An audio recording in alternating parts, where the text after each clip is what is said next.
මහ පොළොවේ බිහි වූ සොඳුරුතම නිර්මාණය. කොළ පාටින් වැසුණු භූමියෙන් යුක්ත සුන්දර පරිසරයෙන් හා ප්‍රෞಢ ඉතිහාසයකට උරුමකම් කියන ඉන්දියන් සාගරයේ මුදුනට. එය නවීන ශ්‍රී ලංකාවයි. ආගන්තුක සත්කාරයේ විශිෂ්ටතමයන් වන ප්‍රෞಢ සංස්කෘතියක් හා විවිධ ජාතීන්ගෙන් යුක්ත ශ්‍රී ලාංකික අපි 20 වසරක යුද්ධය, සුනාමි ව්‍යසනය, සහරාන්ගේ බෝම්බ ප්‍රහාර, කොරෝනා වසංගතය යන ආදී විවිධ කඩයිම් පසු කරමින් නොසැලී ජාතියක් ලෙස එක්ව තව දුරටත් සංවර්ධිත රටක් බවට පත් කිරීමේ බලාපොරොත්තුවේ පහන් තල්වා සිටින්නේ. 2025 නොවැම්බර් මාස 28, 29 සහ 30 වන දිනයන්හි වසර 36කට පසුව ඇති වූ බිහිසුණුම ගංවතුර හා දිග්වා සුලිකුණාටුව හරහා නැවත අප රටක් ලෙස ආර්ථික හා සමාජීය වශයෙන් කඩා වැටුණෙමු. දැනට වාර්තා වන සංඛ්‍යාත අනුව පුද්ගල මරණ 700ක් පමණ හා 50000ක අධික නිවාස හානි මෙන්ම ලක්ෂයකට අධික පුද්ගලයන්ගේ දේපල හානින් වලට මුහුණ දීමට අපට සිදු වුණෙමු.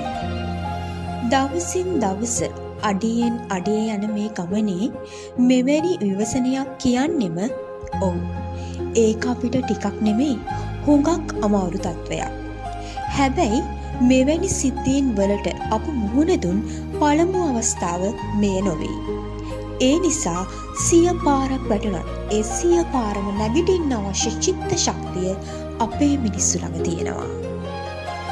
රටකට වැදගත්ම සම්පත මානව සම්පතෙහි පවත්නා වූ චින්තන ගුණයයි. අපි ළඟ දැන් නැති ලොකුම හයියේ ඒකයි. චින්තනය. මේ වෙලාවේ අපි දේවල් පොසිටිව් විදිහට හිතුවා කියලා මොනව කරන්නද? දැන් අපිට හැමදේම නැති වෙලා ඉවරයිනේ. කාට හරි එහෙම හිතුණා නම් දැන් මේ කතාව අහන්න. දැන් අපි යන්නේ 1945 අගෝස්තු 6 හා 9 වන දිනයන්හි ජපානයේ හිරෝෂිමා හා නාගසාකි යන අගනුවරවල් වෙතයි. දෙවන ලෝක යුද්ධය අවසන් වුණේම මුළු මහත් ජපානයේම සුන්නත්තූලි කරමින්. ඇමරිකාව විසින් එවන ලද පරමාණු බෝම්බ දෙකක් නිසා මිලියන 2.8කට අධික පිරිසක් මරණයට පත් කරමින්. 125ක ජාතික ධනය අහිමි කරමින්. කර්මාන්ත ශාලා සහ නිෂ්පාදන ආයතන පැවති තත්ත්වයෙන් 10න් එකක් දක්වා පහළට දමමින්. රැකියාව විරහිත බව, දරිද්‍රතාවය, කුෂිකාර්මික විනාශ වීම, ආහාර අර්බුදය යන ආදී ප්‍රශ්න ගණනාවක් ඔවුන්ට ඉදිරි වෙනවා. ගල්ලකුරු නොමැති වීම නිසා බලශක්ති අර්බුදය ඇතිවීම හරහා මුළු රටම අඳුරටපත් වෙනවා. රටේ විනිමය අනුපාතය පහළ යාම, උද්ධමනය පාලනය කළ නොහැකි මට්ටමට පැවතීම මේ හැම දෙයකටම ඔවුන්ට මුහුණ දෙන්න සිද්ධ වෙනවා. ඒ වන විට ලෝක බලවතුන් බොහෝ දෙනා ජපානයේ නැවත ගොඩනැගිය නොහැකි ජාතියක් ලෙස මත පළ කරලා තිබුණා. නමුත් ඔවුන් බෝම්බ ප්‍රහාරය සිදු වී වසර 20කට පසු ලෝකයේ බලවත්ම රාජ්‍ය අතර දෙවන ස්ථානයේ බවට පත් වෙනවා. අද වන විටත් ඔවුන් බලවත් රාජ්‍යයක් ලෙස නොසැලී පවතිනවා.